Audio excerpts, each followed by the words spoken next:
मुझे हम उम्र लड़कियों की तरह शादी का चाव ना था। अपनी किताबों को सहेलियां समझती और उन्हीं से मोहब्बत थी। बीए का आखिरी साल था और यूनिवर्सिटी में पढ़ने के ख्वाब देख रही थी कि वालदा को मेरे लिए एक रिश्ता पसंद आ गया। मुझ में हुस्न की कमी न थी, मगर दौलत में हम लोगों से कम थे। कुछ रिश्तेदारों ने कहा, ये बेमुरव्वत किस्म के लोग हैं, यहाँ रिश्ता ना करो। लेकिन माँ ने उनकी बातों को नज़रअंदाज कर दिया। कहा कि कैसर बीमार रहते हैं, तभी वक्त से आलिया के फर्ज से सुबकदोश हो जाना चाहते हैं। जबकि वालिद इतने बीमार न थे, बल्कि जुबान खलक को नज़रअंदाज करने में लड़के की खूबसूरती और कुछ उसकी दौलत भी एक वजह थी। मैं अपनी शादी पर खुश न थी। एमए करना चाहती थी, लेकिन माँ बाप को रंजीदा भी न करना चाहती थी। तभी इनकार किया और न जिद पर अड़ी। उनके फैसले पर सर तस्लीम खम कर दिया। यूं बीए का नतीजा आने से पहले मेरी शादी धूमधाम से शादाब साहब से हो गई। पहले ही रोज दुल्हा अच्छा लगा, खूबसूरत, हंसमुख और शगुफ्ता मिजाज, बात बात पर हंसाने वाला। ससुराल में भी खूब आओ भगत हुई। मेरा मन उन लोगों का हो गया। सोचा शादी तो होनी ही थी, अच्छा है वक्त पर हो गई। मुझसे छोटी 3 बहनें थीं, उनकी भी शादियां होनी थीं। यही सोचकर यूनिवर्सिटी तक ना जा सकने के ख्वाब को दिल के संदूक में बंद कर दिया। शादी को बमुश्किल साल गुजरा था कि अल्लाह ने एक बेटी से नवाजा। मैं बच्ची की परवरिश में लग गई। सास ने मूड खराब कर लिया। हालांकि मुलाजमा, नौकर सब मौजूद थे, मगर वो हर वक्त शादाब के कान खाती कि ये काम नहीं करती, घर की तरफ तवज्जो नहीं देती। सभी जानते हैं कि पहलौटी का बच्चा पालना मुश्किल होता है। मैके या ससुराल से किसी न किसी की सपोर्ट की जरूरत होती है। शीबा की परवरिश में अम्मी जान और बहनें ताउन करती तो मैके चली जाती थी। इस पर शादाब की अम्मी और बहनें बुरा मनाती। बिलाखिर मैके जाना छोड़ दिया ताकि घर का माहौल खराब ना हो। अम्मी, अब्बू, भाई और बहनें सब पूछते, फोन करते कि क्यों नहीं आती हो। क्या बताती कि यहाँ सब बुरा मनाते हैं। तभी शौहर ने मना कर दिया है कि मैके नहीं जाना है। उनसे कहती कि अपने घर सुकून से हूं। हालांकि ये बात दुरुस्त ना थी। अपने घर सुकून से ना थी। उस घर का हर फर्द ये एहसास दिलाता कि मैं गरीब घराने से हूं और अमीर लोगों ने बहू बनाकर एहसान किया है, तो अब मुझको उनका ये एहसान भूलना नहीं चाहिए। चाहे कोई सोने का निवाला खिलाए और किसी न किसी बहाने अहानत भी करता रहे। इंसान का दिल टूट जाता है, तब फूलों की सेज कांटों का गहवारा बन जाती है। यहाँ खाने, पीने, पहनने, ओढ़ने की कमी न थी।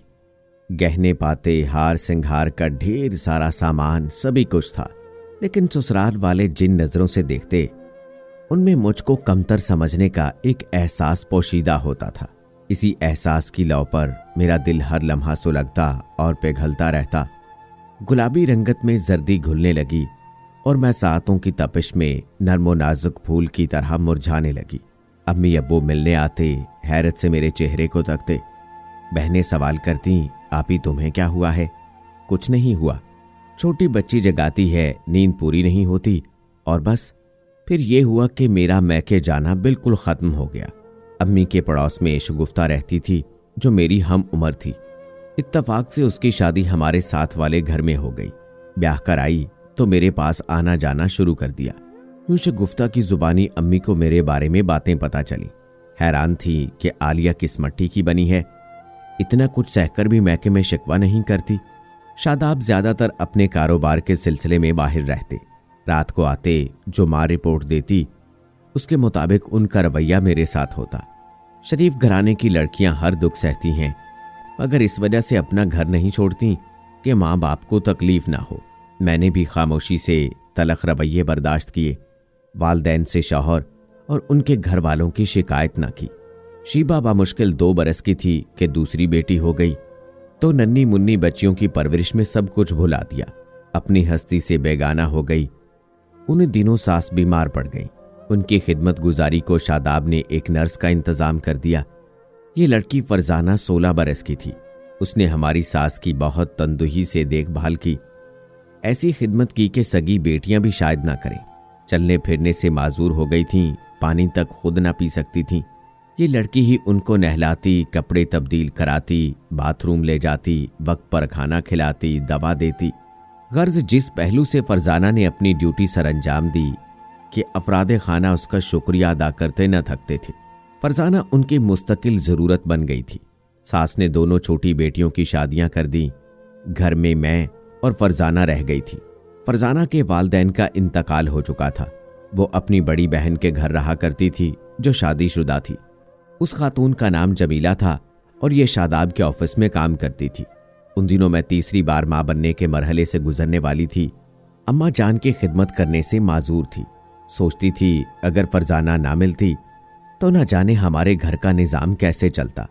मैं तो अपने बच्चों और उनके मसलों में पूरी हो गई थी। एक रोज़ फरजाना को बुखार ने आ लिया। वो इतनी बीमार पड़ी कि उठना महाल हो गया। शादाब ने उसकी बहन को फ़ोन किया। जमीला आकर उसको ले गई।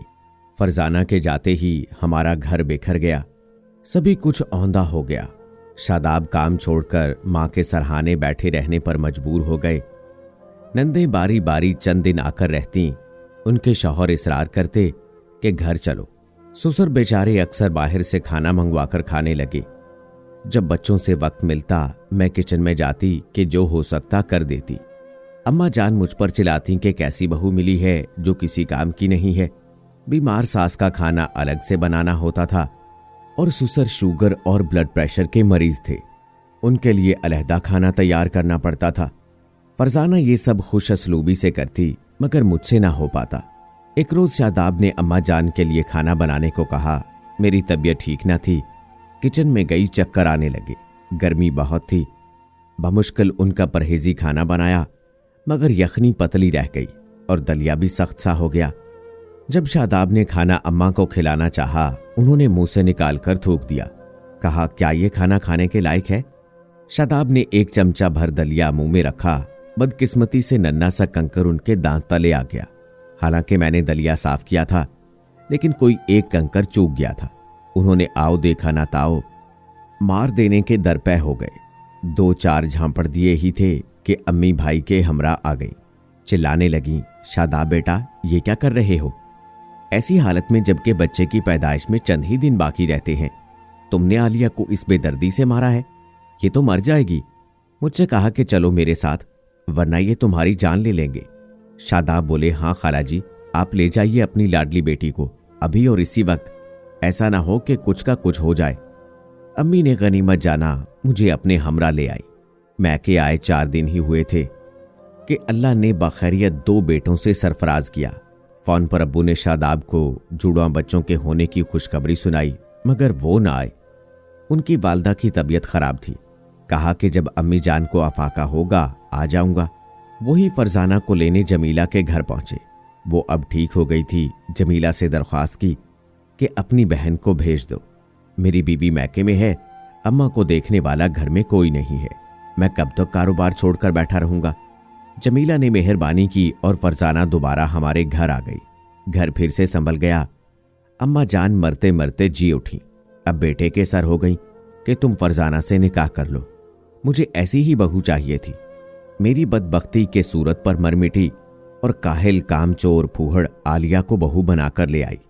सभी ने कहा कि ये कैसे हो सकता है? अब तो आलिया 4 बच्चों की मां बन चुकी है। उस पर सौकन डालना किसी तौर मुनासिब नहीं। हमारे ससुर ने भी समझाया कि हमारी तुम्हारी जिंदगी थोड़ी रह गई है, अपनी मत सोचो, अपने पोतों और पोतियों के बारे में सोचो। मगर अम्मा ने हर दलील को मुस्तरद कर दिया। फरजाना का हाथ शादाब के हाथ में देकर कहा कि ये मेरी आखिरी ख्वाहिश है कि तुम इसी से निकाह करोगे। देख लेना, तुमको राहत और सुकून इसी से मिलेगा।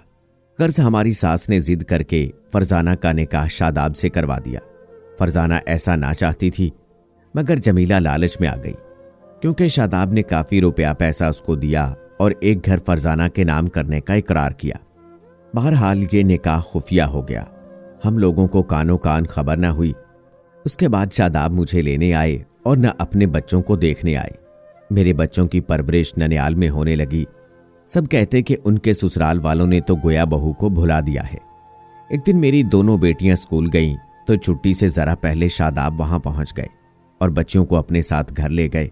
उनके जाने के 5 मिनट बाद हस्बे मामूल मेरा भाई उनको लेने जब स्कूल पहुंचा पता चला कि बच्चियों को वालिद ले गए हैं। मैं ज्यादा परेशान ना हुई कि बाप ले गया है, एक दिन मैं भी अपने घर चली ही जाऊंगी।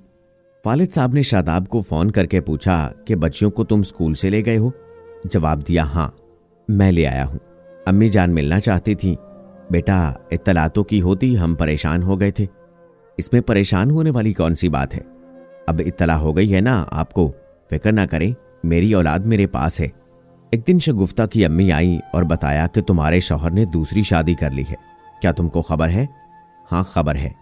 कर ली है तो कोई बात नहीं, उस घर को फरजाना की जरूरत थी, वो अच्छी लड़की है। मैंने तहम्मुल से जवाब दिया, कैसी बात की है तुमने आलिया? तुम पर सौतन पड़ गई है और तुम ये बात इतनी आसानी से मान रही हो, तो फिर क्या करूं?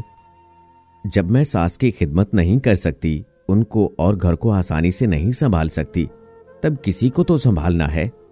साल होने को आया है, तुम घर क्यों नहीं चली जाती हो?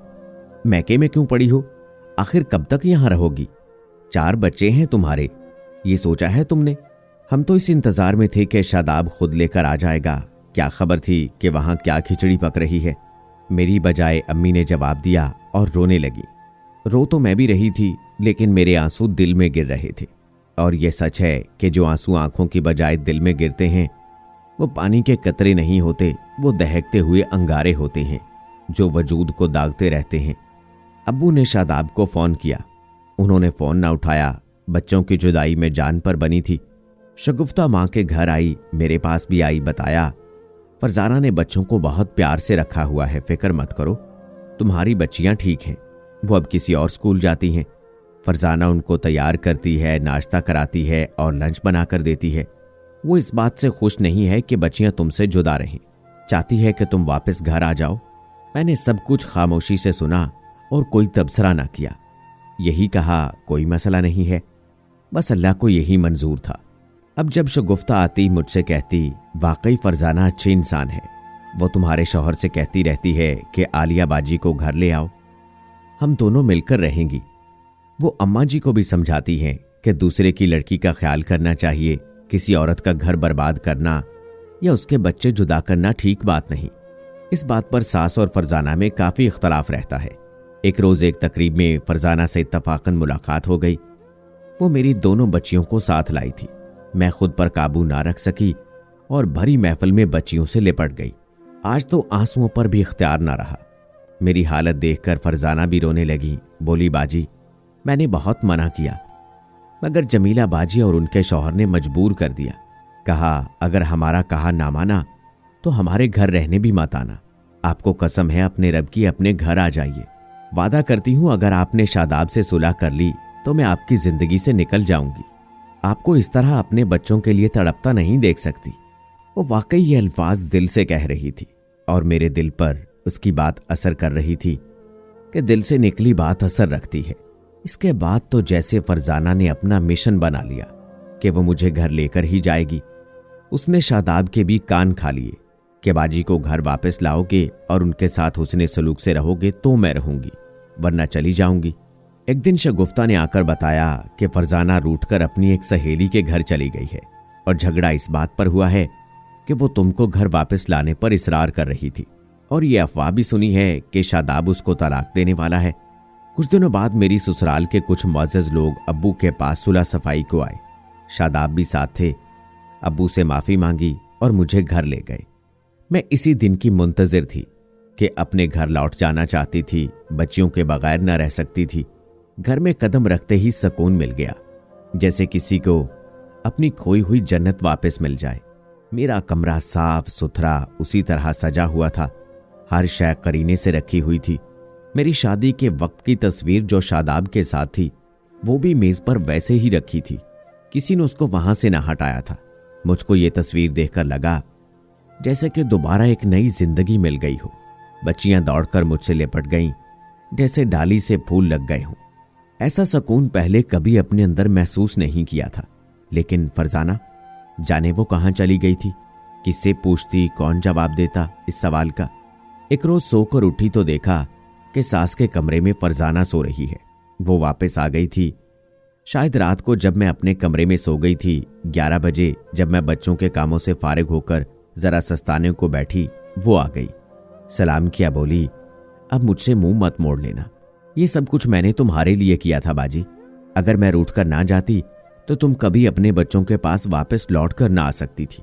बाजी, ये जिंदगी चंद रोजा है, मिलजुल कर रहेंगे। जिसका जितना नसीब होगा उसको मिल जाएगा। इसमें लड़ना झगड़ना कैसा? मैं तुम्हारे बच्चों की आया बनकर रहूंगी, क्योंकि मेरा मैका नहीं है। इज्जत की जिंदगी सिर्फ इसी घर में मिलेगी।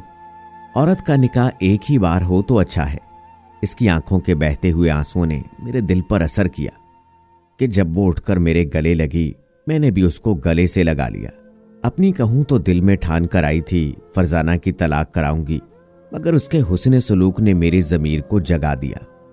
वो तलाक ना लेना चाहती थी और मैं अपने घर से बच्चों से जुदा होना ना चाहती थी। शादाब ने भी उसके साथ इश्क की पींगे ना बढ़ाई थी। माँ की वजह से मजबूर हो गए थे। माजूर माँ को मैं ना संभाल सकती थी, दिल पर पत्थर रख लिया। सोचा कि इस लड़की को निकाला तो अल्लाह पाक मुझसे नाराज ना हो जाए, मेरे बच्चों की खैर हो, इसकी बद्दुआ से कोई और बला मुझ पर ना टूट जाए। अगर सौतन बला होती है तो फिर यही बला ही बेहतर है। अल्लाह की करनी फरजाना को औलाद ना हुई। सास की वफात के बाद भी उसने ही घर को संभाला। बच्चों की परवरिश में छोटी बहन की मानिंद मेरा साथ दिया। घर का सारा काम वही करती और मैं आराम से रहती। शादाब की जिंदगी 2 हिस्सों में जरूर तकसीम हो गई, लेकिन मेरी नहीं। वो एक शब फरजाना के कमरे में रहते और एक शब मेरे कमरे में। उन्होंने इंसाफ का तराजू बराबर रखा। इस घर में मेरा दर्जा बड़ी बहू का था। ये एजाज मुझे ही हासिल रहा कि मैं साहिबे औलाद और वो बे औलाद थी। फरजाना ने मेरे बच्चों से सगी मां जैसा प्यार किया तो वो भी इसके साथ प्यार करने लगे। हमारे घर के सुकून को इस तरह 2 औरतों की कुर्बानी ने तहोबाला होने से बचा लिया। बच्चे बड़े हो गए। वो फरजाना की कदर इज्जत वैसे ही करते हैं जैसी कि मेरी करते हैं। दोस्तों, ये बिल्कुल सच है कि इंसान चाहे तो दुश्मन का दिल जीत सकता है और आदमी अपनी कदर खुद करवाता है। इज्जत के बदले इज्जत और बदनीयती के बदले जिल्लत। कम से कम मेरा तो यही तजर्बा है। आलिया कहती हैं कि आज मैं बूढ़ी हो चली हूं। फरजाना ने दुख सुख में मेरा साथ दिया, लिहाजा मुझे सौतन के होने से कोई परेशानी नहीं है। तो दोस्तों, ये हकीकत है, हर सौतन बुरी नहीं होती। और पहली बीवी ने भी अच्छे ज़र्फ का इजहार किया कि फरजाना को कबूल किया और उसको तलाक ना दिलवाई। तो कैसी लगी दोस्तों आज की वीडियो? कमेंट बॉक्स में ज़रूर बताइएगा।